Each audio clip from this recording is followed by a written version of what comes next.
Northwest Outdoorsman is presented by Worksharp. This week on the Northwest Outdoorsman, we are turkey hunting in eastern Oregon.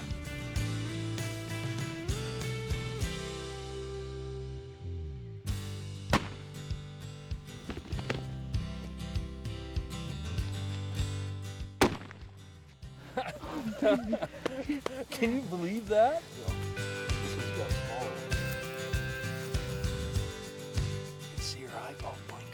The Northwest Outdoorsman, presented by Worksharp, is brought to you by Max Lure, Whitewater Lodge, Lodestar Outfitters, Procure Bait Sense, Valley Marine, Micklich.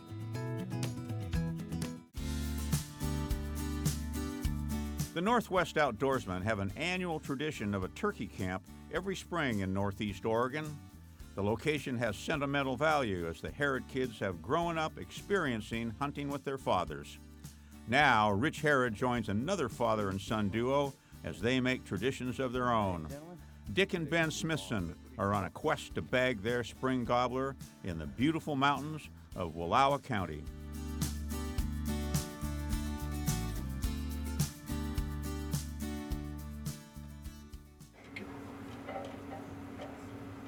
Rain, it's time to go hunting. In Washington, we always figured we'd head out at daylight. That doesn't work with the Northwest Outdoorsman. You get up way before daylight, get your coffee ready, grab a roll, and hit the road. Hey. You ready, Ben? I'm ready. All right, let's go. Let's go right down that trail there. We left early, started hiking in the dark. I hadn't experienced anything like that as far as turkey hunting goes.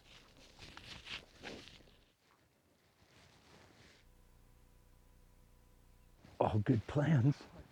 Well, that first morning I thought I'd take the guys to a meadow where Dad had killed a bird before, and so we got right up there in the dark and sat up, see what was around, and sure enough, there was a bird, but it was in the distance, so we had to pick up and move right away. If we just skirt this edge out to the... Did a little calling, heard a bird, set up, had a good setup.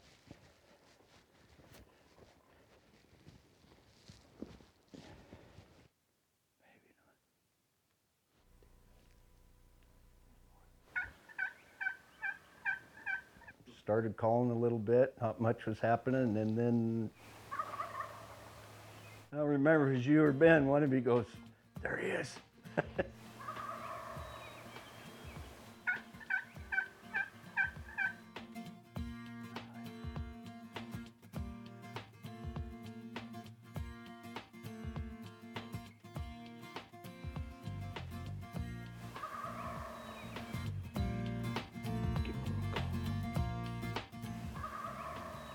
Kind of wrapped around us. It came head on towards us about 70 yards, kept that perimeter, and then put its head up and looked at us and then took off.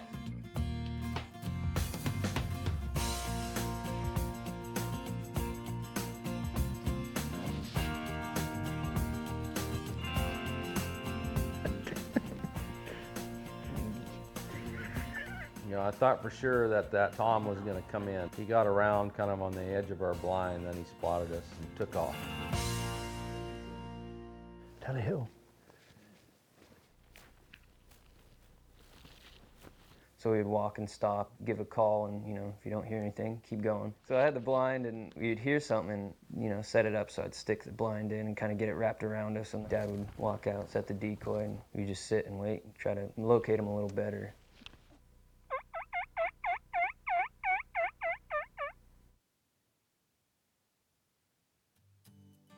Didn't hear anything, and that was kind of the morning hunt of the first day there.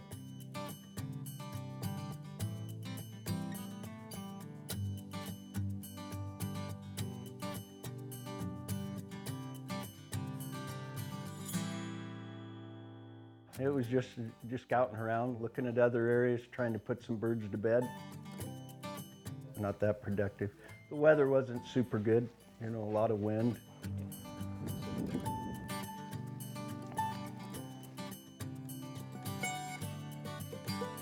Ronnie showed up the night before, so the next morning we decided to split up. Ben went with Ronnie, and you and I headed out to a spot we wanted to try. Here we go. Day 2. Hiked out again in the dark. I'm not used to this kind of stuff, hiking in the dark, but it works out pretty good, actually.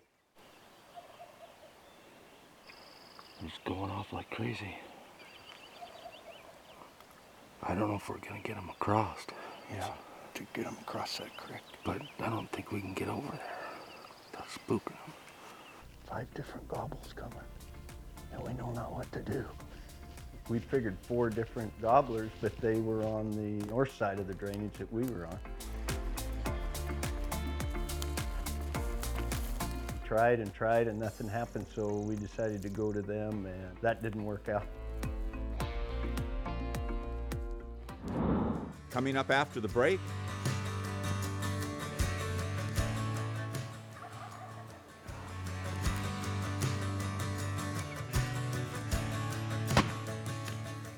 the Northwest Outdoorsman, presented by Worksharp, is brought to you by Max Lure, Whitewater Lodge, Lodestar Outfitters, Procure Bait Sense, Valley Marine, Micklich. Welcome back to turkey hunting.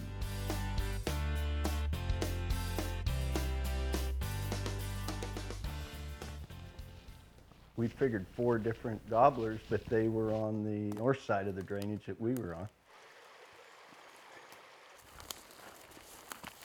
We tried and tried and nothing happened, so we decided to go to them, and that didn't work out. Yep, we got another one to gobble down the road. Took off after it, hiked out this ridge, set up there.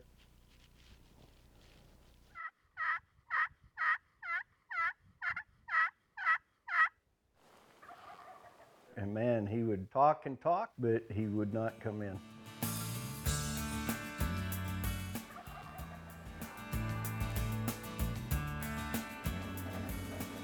The night before, we'd put him to bed in that area, so we went in and set up.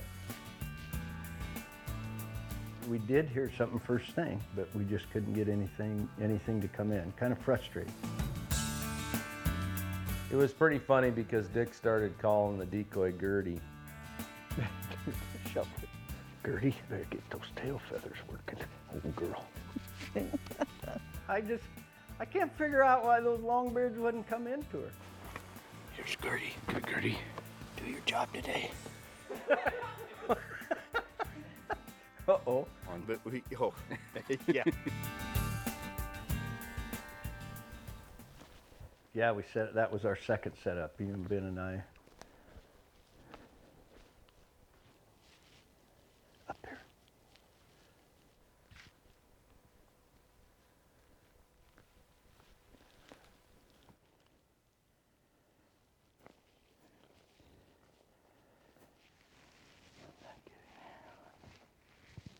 You ready?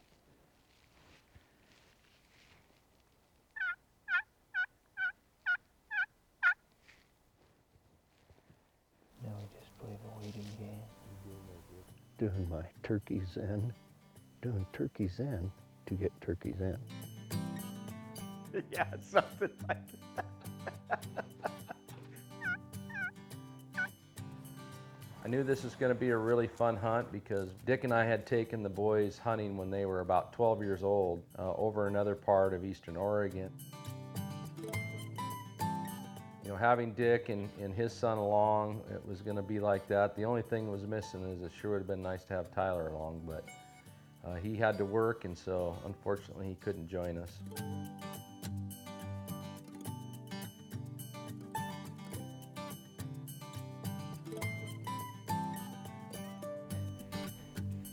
Hat I picked up for $5. Pretty neat. Yeah, so it's got little tassels hanging down and extra camo is what I was going for. Because you guys are, talking smack, and then the first day I sat behind that tree, you couldn't even see me. All you saw was my smile, that was it. And then it was just like, I was one with the tree. Yeah, that evening rolled around, and that's when we split up. And so my dad went wherever he went, and then I went with you. So we set up, we came to this little meadow and kind of hiked up this little hill and set up, same drill, but so I set the blind up. We just kind of sat there, we were being patient. It was a nice evening, a little windy.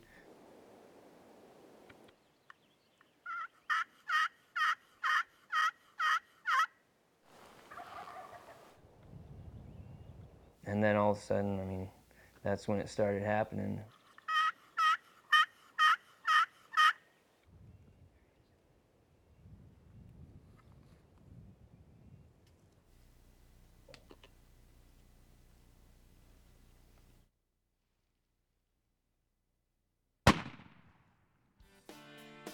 On a hunt like this, you know, it's most important for me to see a young guy like Ben fill his tag. And so I was really hoping that when that bird came in, that it was going to be his opportunity. It came from our left. Somehow get a shot with the camera and everything, and it was kind of perfect because you had your gun sitting perfectly right there where you could just put it up.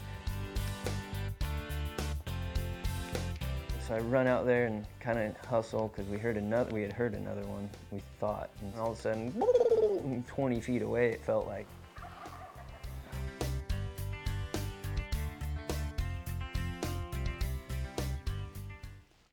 Coming up after the break, Can you believe that? Oh, really? Yeah, they're sure. the Northwest Outdoorsmen, presented by Worksharp, is brought to you by Max Lure, Whitewater Lodge, Lodestar Outfitters, Procure Bait Sense, Valley Marine, Micklich. Welcome back. The guys have located some birds.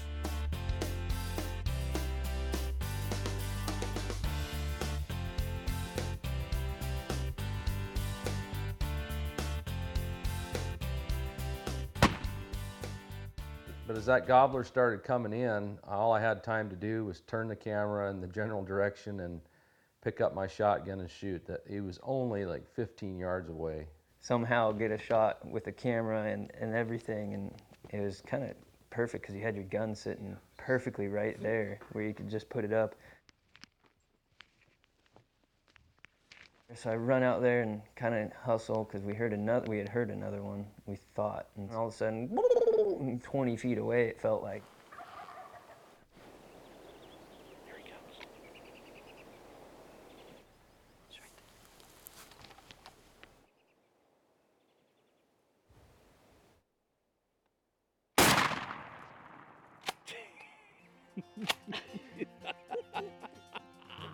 Seemed like it came sprinting. He was coming in hot. It happened as bang bang, and it's hard to recount everything because you're in the moment. Doubles. Double. That was awesome. Oh, man. So I ran out there and grabbed mine and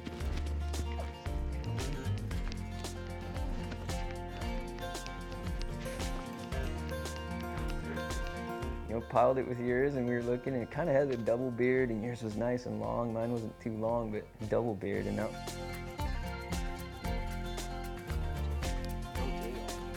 They ended up with a double, and it was, I wish I could have seen it. It was just awesome, but you know, I think I had as much fun just listening to it. And then maybe when the booms happened, he would show And up. then, yeah, and then it was, boom!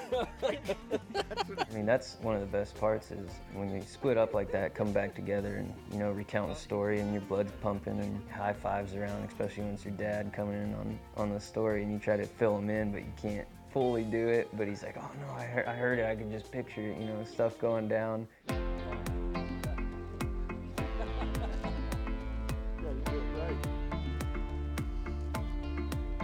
Oh my gosh. That was one of the coolest ones. That was so cool.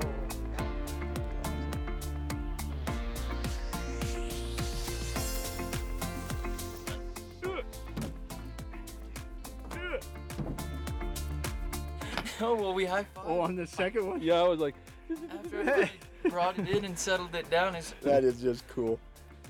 We grew up hunting, our family did, and it's a losing hurt. It's something we want to prolong and bring along. To be able to hunt with great friends and your own son and see him take birds, it's just kind of gives you goosebumps.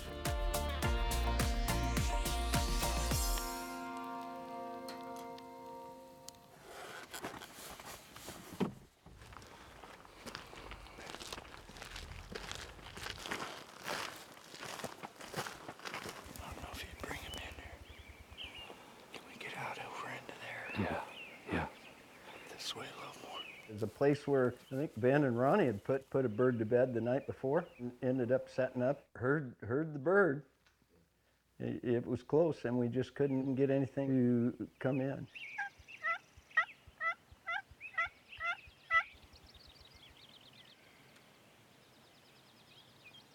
Yeah, the hens came in, no beards with them. They wouldn't even really come close to us.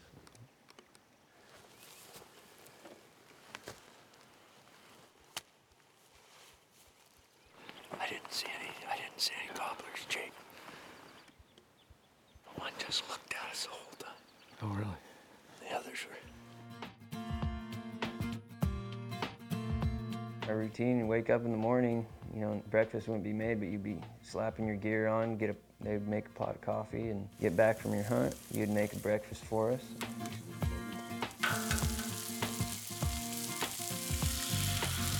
Richie fixes just a wonderful breakfast every morning. Too much, actually, but yeah, I'd do it again in a heartbeat.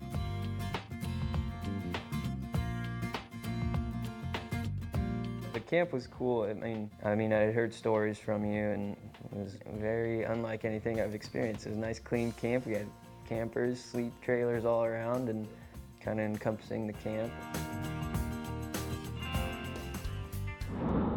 Coming up after the break,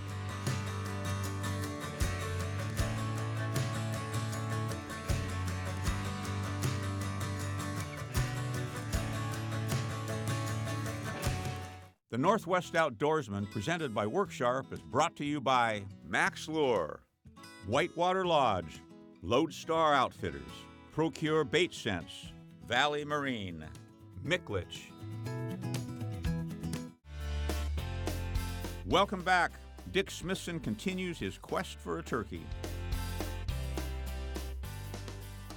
Yeah, the hens came in, no beards with them. So I'll tell you what happened at the cold meadow. We froze our tail feathers off is what happened at the cold meadow.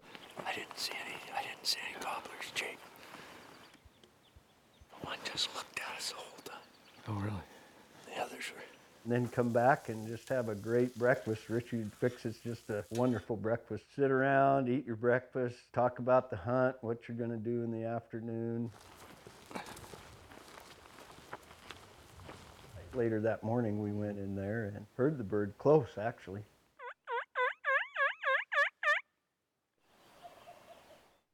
He froze, he shut up, he locked up, and we just couldn't get him in. And it's just amazing how you have them right there and they'll just lock up, and other times you give a couple calls and they'll run you over like a stampeding cattle. I don't know if we could lure him over here or not. You know, after that, I was working real hard to figure out where we could take Dick to make sure he got his bird too. We had some close calls, and but nothing was really working out. We may just want to leave him alone, but yeah, come back. We don't spook him like you said. That's actually not a bad idea. Yeah. We did go back in the evening and it was just, it wasn't productive at all. The wind, yeah. How'd Ronnie do that?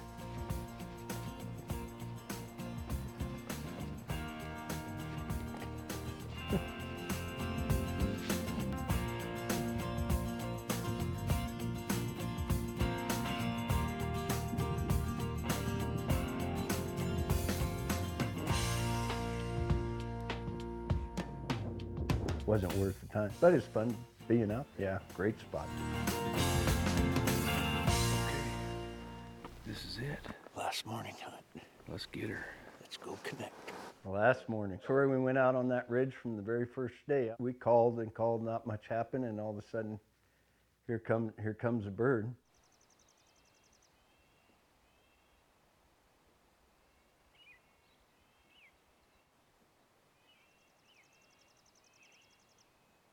She came right in and she was on my side, and I just sat there looking at her.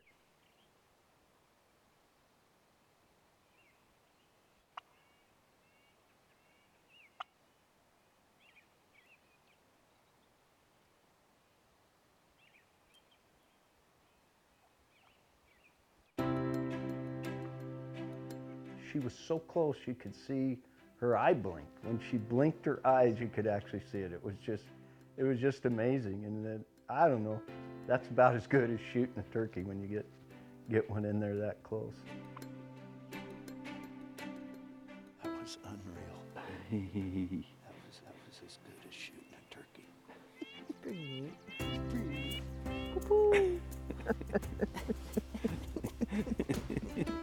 I didn't know what was going down because that bird just kept getting closer and closer and closer, and it was a cool experience for sure. I wish it would have been a Jake or a Longbeard, because then we would have had it. The trifecta, baby. You know, for me, when we're out like that, you know, having those kinds of experiences, I mean, that's really what it's all about. But it's just beautiful country, you know, beautiful mountains, beautiful rivers, big drainages. The big thing is making memories and hanging out, having those evening campfires and eat dinner with friends.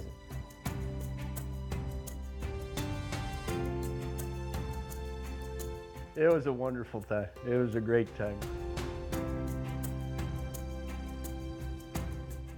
It's now time for another Harrod's Cookhouse recipe, brought to you by Micklich, the Spokane Spice Company since 1948. Today we are making wild turkey green curries. Start by cutting half an onion and 1 seeded jalapeno.